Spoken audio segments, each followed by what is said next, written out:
Welcome back to Connect. I'm your host, Conn Patrick Jackson. And there's a brand new book that we have to lean in on.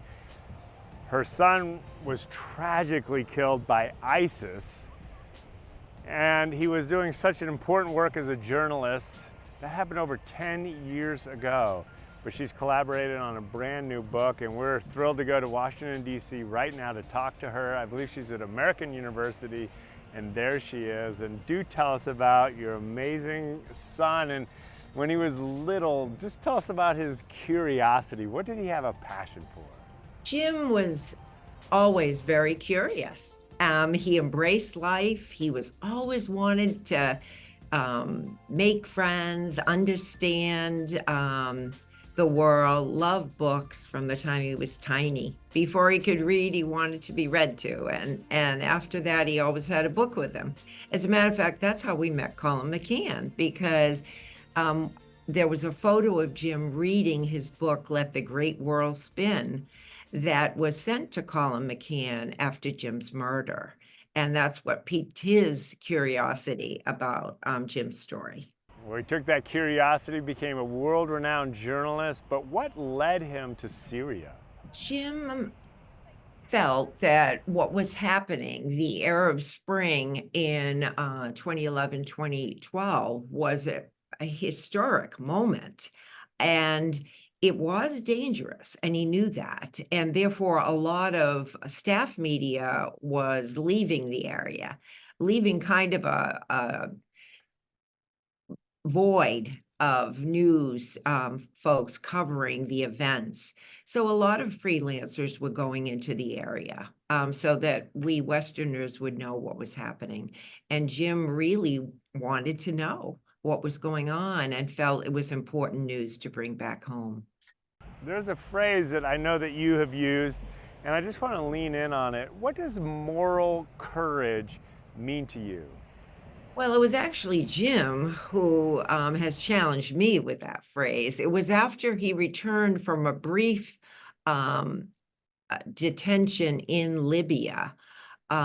Jim felt that journalists, particularly in conflict zones or investigating tough subjects, needed to have a moral courage, needed to have a courage to tell the truth as they saw it, as objectively as they could.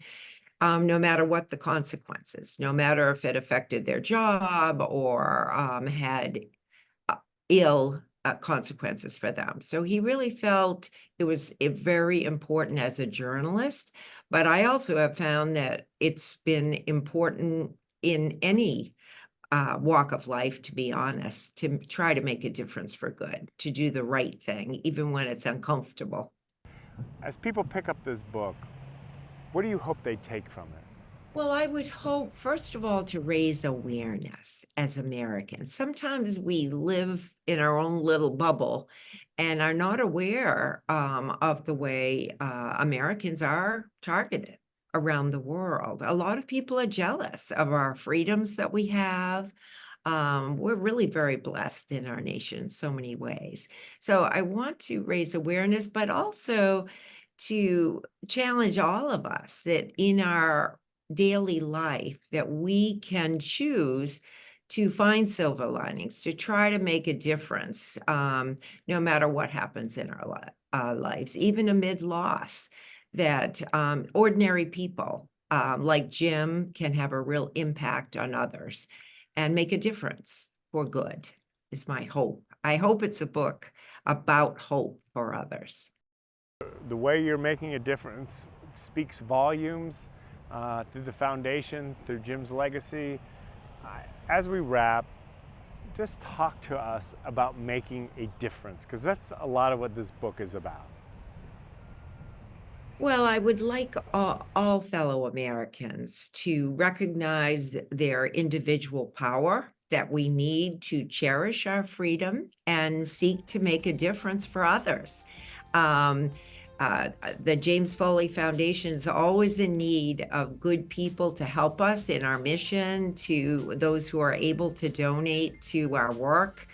Unfortunately, more and more US nationals are targeted and held hostage in the world.